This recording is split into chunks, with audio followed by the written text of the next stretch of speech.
खबरें शुभ नहीं होती, कुछ मंगल भी होती हैं और जो ना शुभ है ना मंगल, वो करती हैं आपको सावधान। तो शुभ बताने, मंगल दिखाने और सावधान करने मैं हूं आपके साथ शगुफ्ता। अमेरिकी कांग्रेस में यूक्रेन के राष्ट्रपति येलेंस्की का जबरदस्त स्वागत हुआ और संबोधन के दौरान अमेरिकी कांग्रेस के सदस्यों ने उन्हें स्टैंडिंग ओवेशन दिया। हालांकि रूस से टकराव के बाद येलेंस्की को नाटो देशों को जिस उम्मीद का भरोसा था वो उन्हें नहीं मिला, जिससे वो निराश जरूर है, लेकिन हौसला टूटा नहीं। युद्ध शुरू होने पर नाटो ने यूक्रेन को ना तो सैन्य मदद दी और ना ही यूक्रेन को नो फ्लाई जोन घोषित किया। लिहाजा येलेंस्की अब नाटो देशों में शामिल होना ही नहीं चाहते। To be the leader of peace. Thank you. Slava Ukraini. Ukraine के राष्ट्रपति जेलेंस्की को अमेरिकी कांग्रेस में संबोधन के दौरान स्टैंडिंग ओवेशन दिया गया। वहीं इससे एक दिन पहले कनाडा की संसद में भी जेलेंस्की को स्टैंडिंग ओवेशन देकर उनका मान और हौसला दोनों बढ़ाया गया। लेकिन रूस और यूक्रेन के बीच चल रही भीषण लड़ाई के 21वें दिन जेलेंस्की का जज्बा टूटता नजर आ रहा है। अमेरिका और नाटो देशों ने पहले यूक्रेन को उकसाया, रूस के खिलाफ जमकर भड़काया और जब जेलेंस्की ने जंग का बिगुल बजा दिया तो नाटो देशों ने यूक्रेन को अकेला छोड़ दिया। रूस ने यूक्रेन में हमला बोला और इस हमले के पूरे 21 दिन हो चुके हैं। यूक्रेन में रूसी फौजों की तबाही जारी है, लेकिन यूक्रेन को अमेरिका और पश्चिमी देशों से सिर्फ आर्थिक मदद मिली है। किसी भी देश ने यूक्रेन की सैन्य मदद नहीं की। Протиповітряну оборону. Наголошуємо, потрібні нові формати взаємодії, нова рішучість. І якщо ми не можемо увійти у відкриті двері, то ми маємо співпрацювати з такими спільнотами, з якими ми це можемо, і які будуть нам допомагати, нас захищати, наприклад, ваша. दरअसल जेलेंस्की के नाटो से मोह भंग होने की कई वजह है। रूस ने जब हमला किया तो यूक्रेन को नाटो से मदद की उम्मीद थी, लेकिन ऐसा कुछ नहीं हुआ। नाटो ने रूस के खिलाफ यूक्रेन जंग से खुद को दूर रखा, कोई सैन्य मदद नहीं की। इतना ही नहीं, रोज बमबारी झेल रहे यूक्रेन ने लगातार नाटो से यूक्रेन के ऊपर नो फ्लाई जोन घोषित करने की मांग की, लेकिन नाटो ने जेलेंस्की की इस अर्जी को ठुकरा दिया।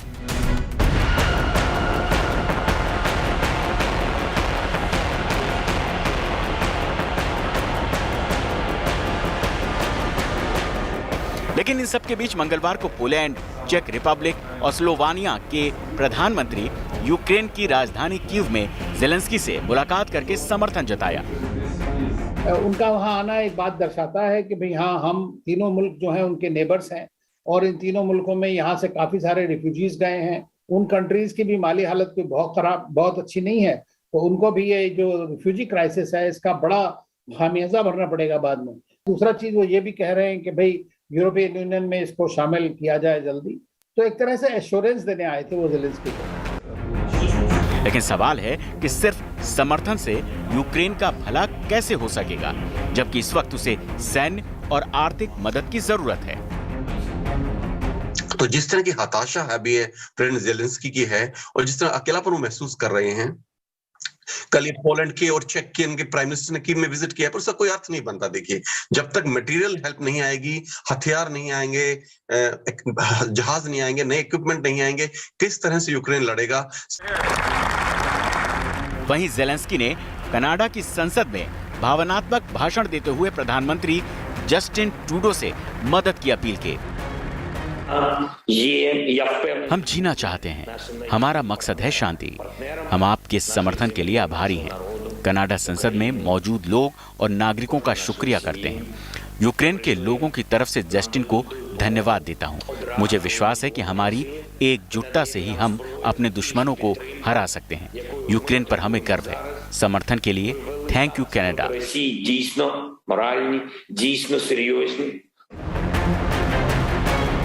रूस ने जोरदार हमले के बीच पूरा यूक्रेन एक है।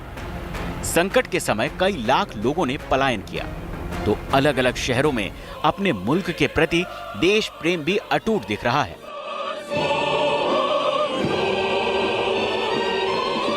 तकरीबन कहा जा रहा है कि 2.8 to 3 मिलियन लोग हैं, यानी कि 20 से 30 लाख लोग हैं, और ये वो हैं जो रिपोर्टेड हैं। तो जाहिर है कि जो असल संख्या है वो कम से कम आप आराम से कह सकते हैं कि इसकी दुगनी होगी। तो इस तरह से जहां पर ऐसे सिचुएशन में यूरोप के ऊपर जो प्रेशर पड़ने वाला है, क्योंकि ऑफ कोर्स एक तो ये प्रॉब्लम है कि इतने जो रेफ्यूजीज हैं वो कहाँ रहेंगे।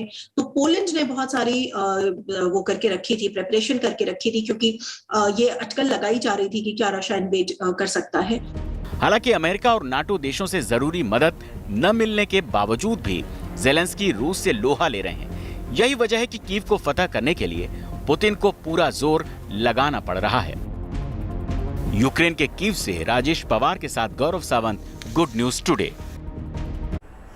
रूस यूक्रेन युद्ध से न सिर्फ ज़ेलेंस्की को नुकसान हो रहा है, बल्कि रूस की इकोनॉमी भी चरमरा रही है। रूस में ज़रूरी चीज़ों के दाम तेज़ी से बढ़ चले हैं।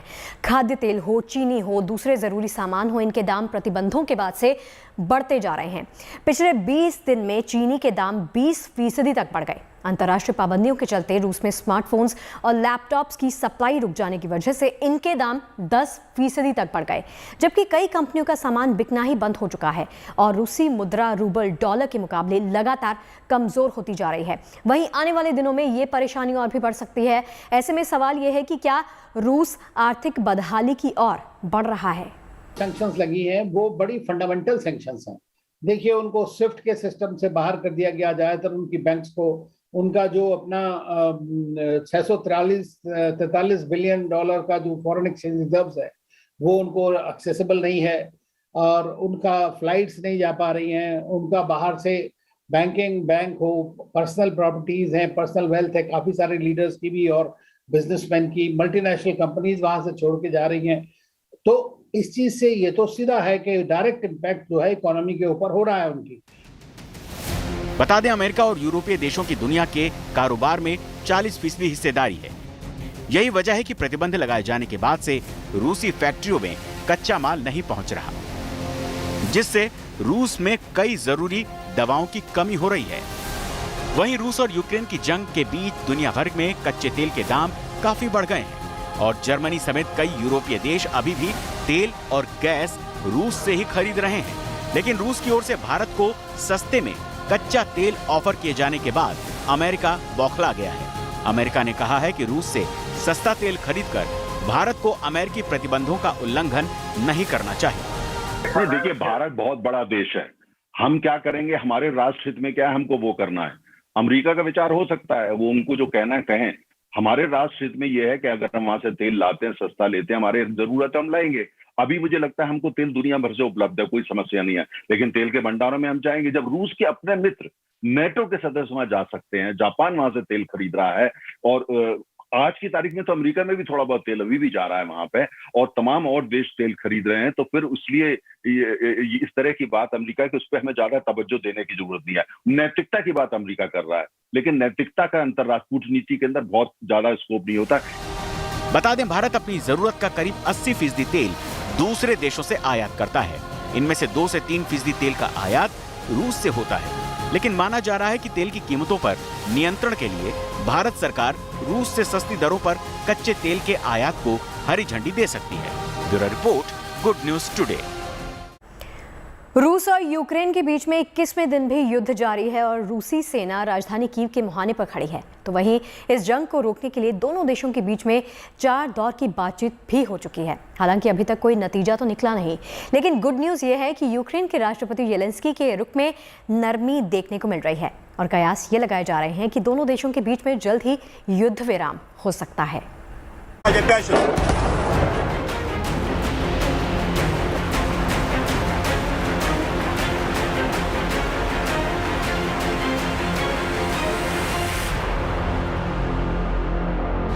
रूस यूक्रेन के बीच 21वें दिन भी भीषण लड़ाई चल रही है। रूसी टैंकों का रुख अब यूक्रेन की राजधानी कीव की तरफ घूम चुका है, जिसका नतीजा तबाही के रूप में सामने आ रहा है।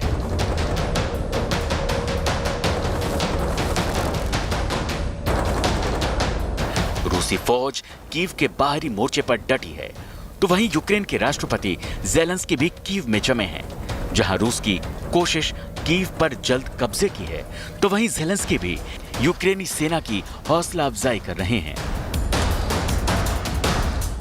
ये जो रूसी फौजें हैं काफी नजदीक आ गई हैं, स्पेशली नॉर्थ वेस्ट डायरेक्शन से, जो उत्तर पश्चिमी दिशा है वहां से बहुत नजदीक आ गई हैं।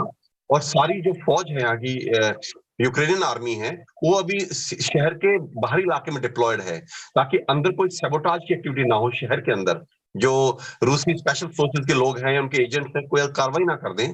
तो एक तरह से पॉपुलेशन कंट्रोल करने के लिए किसी भी आदमी की जिसकी जरूरत नहीं है बाहर ना हो, ताकि उसको आसानी से न्यूट्रलाइज किया सके। रूसी फौजों के हमले में कीव तबाह होता जा रहा है। रूस की फौज अभी भी कीव से 15 किलोमीटर दूर खड़ी है।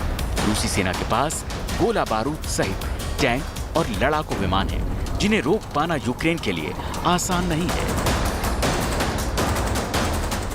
अब ये देखना है कि इसके बिना कितने दिन वो और कैजुअलिटीज बर्दाश्त कर सकते हैं, कितने दिन वो सस्टेन कर सकते हैं, लेकिन ज्यादा वक्त तक नहीं हो पाएगा ये जब तक कि स्काईज क्लोज नहीं हो, क्योंकि जितने एयरफील्ड्स हैं वो सब न्यूट्रलाइज कर चुका है रशिया। यूक्रेन के अंदर के सारे एयरफील्ड्स, उनको जहाज मिल भी जाते हैं तो टेक ऑफ कहां से करेंगे, कहां से?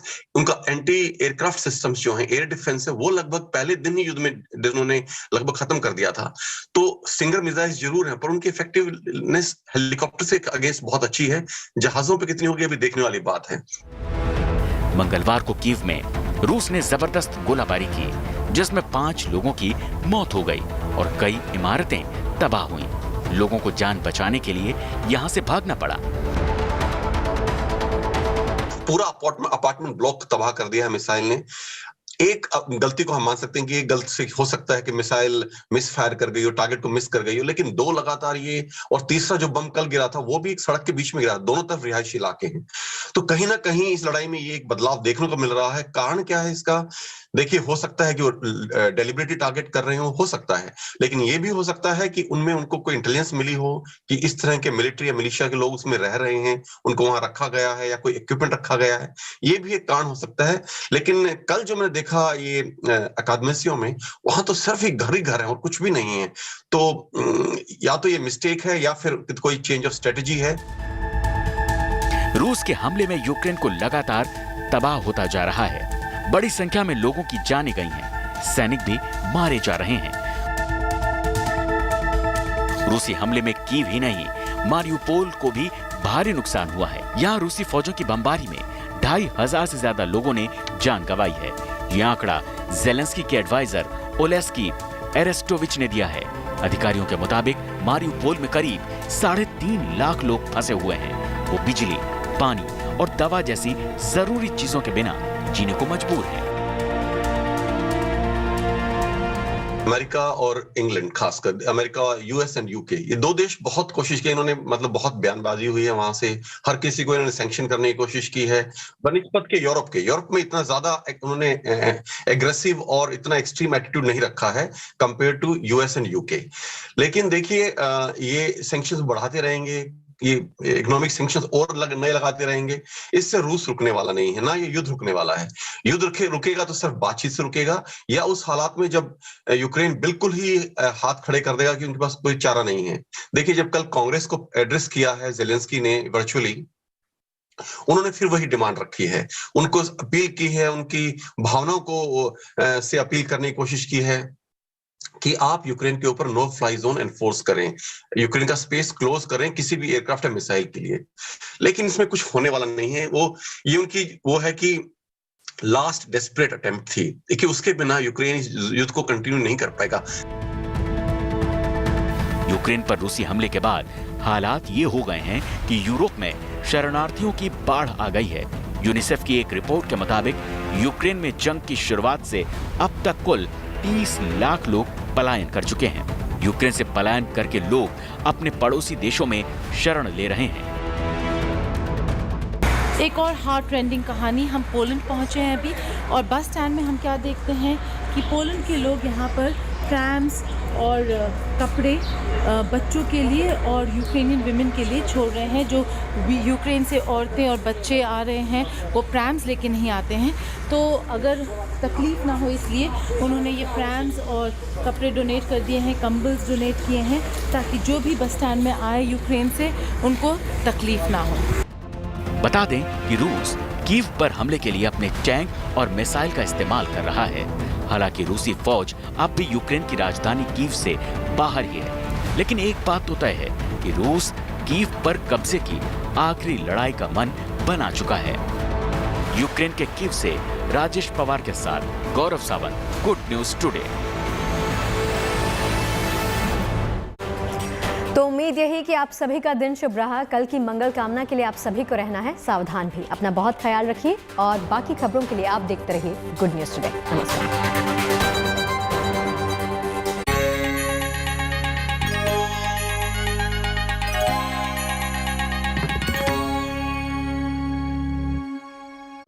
होलिका दहन